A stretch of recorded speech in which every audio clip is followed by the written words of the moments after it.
Hi అండి, welcome to my channel. చాలామంది prawns curry తినాలంటే అవి కొంచెం స్మెల్ వస్తూ ఉంటాయి, జిగురుగా ఉంటాయని చాలామంది ఇష్టపడరు. కొంతమందికి చాలా ఇష్టం, కానీ అవి స్మెల్ వస్తాయని తినరు. అలా రాకుండా ఉండాలంటే మనం ఫ్రాన్స్ తీసుకొచ్చిన తర్వాత క్లీన్ చేసుకునేటప్పుడు కొద్దిగా సాల్ట్, కొంచెం పసుపు వేసుకొని నీట్గా గట్టిగా రుద్దుకుంటే క్లీన్ చేసుకుంటే ఆ జిగురంతా పోతుంది. తర్వాత వాటర్ పోసుకొని క్లీన్ చేసేసుకొని వాటి పైన ఉన్న నల్లటి దారాలు లాంటివి ఉంటాయి కదా, అవి కూడా చిన్న గీటు పెట్టుకొని మనం చాకుతో ఇలా గీటు పెడితే ఆ బ్లాక్ అవంతా బయటకు వచ్చేస్తాయండి. అది వేస్టేజ్.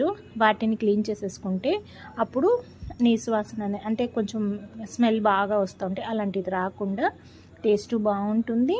మనం అది క్లీన్ చేసుకున్నా కూడా చాలా నీట్గా కూడా కనిపిస్తాయి ఫ్రాన్స్. ఈసారి మీరు ఫ్రాన్స్ తీసుకొచ్చుకున్నప్పుడు రొయ్యల్ని ఈ విధంగా క్లీన్ చేసుకోండి. పైన చిన్నగా మనం చాకుతో గీట్ పెట్టగానే ఆ పైన ఉన్న నరవ అనేది ఇట్లా పట్టుకొని లాగితే దారం లాగా వచ్చేస్తుంది. పైన కింద 2 సైడ్స్ ఉంటాయి. చాలా కొంచెం టైం పడుతుంది, కానీ ఓపిక్గా క్లీన్ చేసుకుంటే చాలా నీట్గా కనిపిస్తాయి. టేస్ట్ కూడా బాగుంటుంది. ఒకసారి ఇలా మీరు ట్రై చేయండి. చూసారా, ఇలా పట్టుకొని ఇలా లాగితే మొత్తం లైన్ ఇలా వచ్చేస్తుంది. పైన కింద 2 వైపులా ఉంటాయి. ఇలా మొత్తం ఇలా వచ్చేస్తాయి. ఒకసారి ఈ విధంగా ట్రై చేసి చూడండి.